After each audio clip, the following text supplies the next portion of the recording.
Assalamu alaikum, dear students. For last week, we have been discussing measures of dispersion, and so far we have discussed range, coefficient of range, mean deviation, quartile deviation, and for last couple of days we have been discussing standard deviation.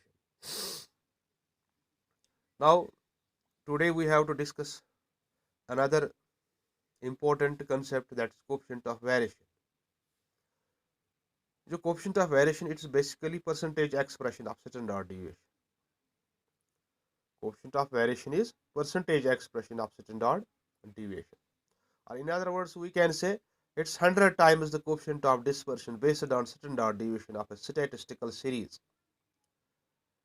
100 times the coefficient of dispersion based on standard deviation of a statistical series. जहां तक इस concept का ताल्लुक है, सबसे पहले Karl Pearson का नाम आपने सुना होगा। एक बहुत बड़े स्टैटिस्टिशियन से उन्होंने इस टर्म को यूज किया और इस वजह से इसे Karl Pearson coefficient of variation भी कहा जाता है। क्योंकि कार्ल पियर्सन ने पहली बार ये कंसेप्ट दिया, इसलिए इसे Karl Pearson coefficient of variation भी कहा जाता है। और कार्ल पियर्सन खुद इसे डिफाइन करते हैं। उनके मुताबिक coefficient of variation is the percentage variation of the mean. It is the percentage variation of mean, percentage variation of mean, arithmetic mean, right? The standard deviation being considered as a total variation. Percentage याद रखिए, percentage variation in mean और standard deviation को माना जाता है total variation in the mean. In order to calculate coefficient of variation, standard deviation of series is divided by the mean of the series and multiplied by 100.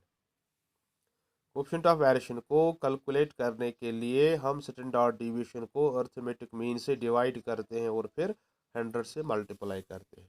ये 100 is of the percentage. ठीक है ना? So it is estimated using the relation CV is equal to sigma divided by x bar into 100. Sigma is standard deviation, x bar is arithmetic mean, 100 is a percentage, right? Or you can say coefficient of standard deviation into 100. You can also say coefficient of standard deviation into 100 is coefficient of variation. Once again we can say CV is 100 times the coefficient of dispersion based on standard deviation of statistical series. It is 100 times coefficient of dispersion based on standard deviation. Now what is the applicability of the concept of coefficient of variation? ये किस काम आता है? Basically जो coefficient of variation है, it is used to compare the variability. ये variability के काम आता है कंपेयर करने के लिए, होमोजेनिटी कंपेयर करने के लिए, सुटेबिलिटी कंपेयर करने के लिए एंड यूनिफॉर्मिटी कंपेयर करने के लिए. Coefficient of variation is used to compare the variability, the homogeneity, the stability and the uniformity of different statistical series. आप जानते हैं we have different statistical series और उन सीरीज की कंपेरेबिलिटी, वेरिएबिलिटी, होमोजेनिटी देखने के लिए हम कोएफिशिएंट ऑफ वेरिएशन का इस्तेमाल करते हैं. और याद रखिए, higher value of coefficient of variation suggests greater degree of variability and lesser degree of stability. जितना ज़्यादा कोएफिशिएंट ऑफ वेरिएशन होगा, इतनी ज़्यादा वेरिएबिलिटी होगी और इतनी कम स्टेबिलिटी होगी.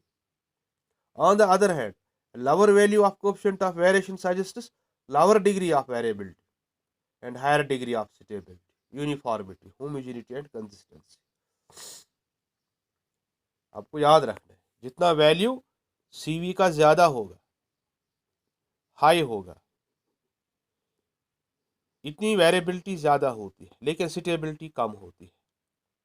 So there is a direct relation between the coefficient of variation and variability, but inverse relationship between this coefficient of variation and stability and homogeneity and consistency and uniformity. For example, अगर हमारे पास दो batsman हो X and Y for example, और हम जानना चाहते हैं कि कौन सा बैट्समैन ज़्यादा कंसिस्टेंट है and who is the better scorer, how can we do so. हम उस वक्त कोएफिशिएंट ऑफ वेरिएशन का इस्तेमाल कर सकते हैं. और इसमें आपको याद रखना है स्टैंडर्ड डिविएशन का इम्पोर्टेंट रोल होता है इसमें सीवी को कैलकुलेट करने में. तो इस तरह से हम स्टैंडर्ड डिविएशन के ज़रिए consistency, variability, homogeneity and stability किसी भी सीरीज की बता सकते हैं. राइट. अभी मैंने दो बैट्समैन की बात की थी. अगर हम ये जानना चाहते, देखिए बैट्समैन डिफरेंट मैच में खेलते हैं, डिफरेंट स्कोर्स उनके होते हैं, and in order to determine which of the two batsman for example is a better scorer, हम जानना चाहते हैं. तो उसके लिए हमने क्या करना है, we should compare average run scored by two batsman in different innings, and in order to determine consistency of batting we should compare their coefficient of variation. हमने उन दो बैट्समैन के कोएफिशिएंट ऑफ वेरिएशन देखने, ठीक है ना, and how much they score in different innings और different series.